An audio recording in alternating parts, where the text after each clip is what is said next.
Now let's talk about XML editors. Now this is not really something that we're going to deal with in the course, but I want you to be aware of what's going on. First of all, throughout this course, we're going to use Notepad as our XML editor for two reasons. Number one, it's cheap.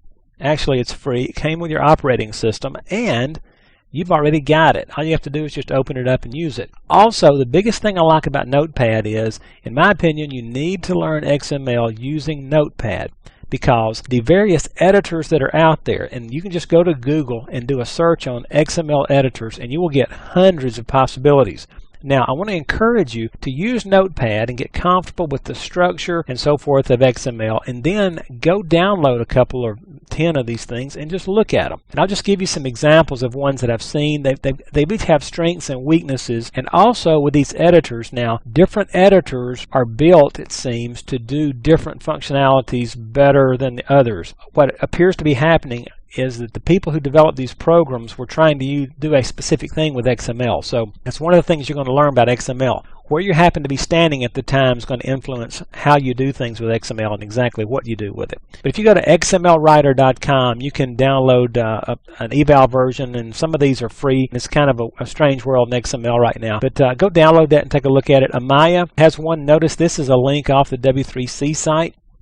Edit.ix is one, and it's just kind of a standard look and feel kind of thing. Actually, it's more sophisticated than a lot of them, and I'll open this up and let you see it in just a few minutes. I downloaded this one and installed it, but I just want to give you an idea of some of the functionalities and looks that you can see. Emil Lights for the Macintosh folks, the Apple people out there, there's the link for that. So if you're on an Apple machine, go out and grab that and take a look at it. Morphine XML Editor is a pretty sophisticated editor. Notice the link there to pull that down. And the one you're going to hear about in most instances is XML Spy. XML Spy started out as a free program a few years ago, and then they began to add more and more functionality. Now it's gotten considerably pricier than free, but it does a fabulous job. So on any of these, I would suggest you download the eval, look at it, see if it does what you want. And also, it's almost like reading a good book. Ask somebody what a good book is, and it totally depends on how they connect with the author, how the author's written it, and the personal preferences and so forth. Same thing with these editors. You owe it to yourself to get a few of them and just take a look. Now let's go out and open the Edit.ix. So what I'll do is go to the desktop, and now let's double click on Edit.ix. I just downloaded this and then installed it. Notice what I've got here. I've got a workspace, and this is the equivalent of my Notepad space here, but notice you've kind of got a development IDE type layout. But the big thing is it's already put my description up here, and it's put a comment in here.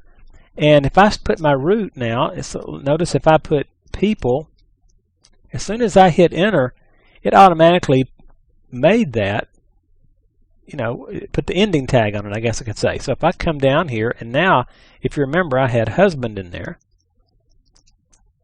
Notice it put husband, and it's showing me a tree structure over here of how this is going to look.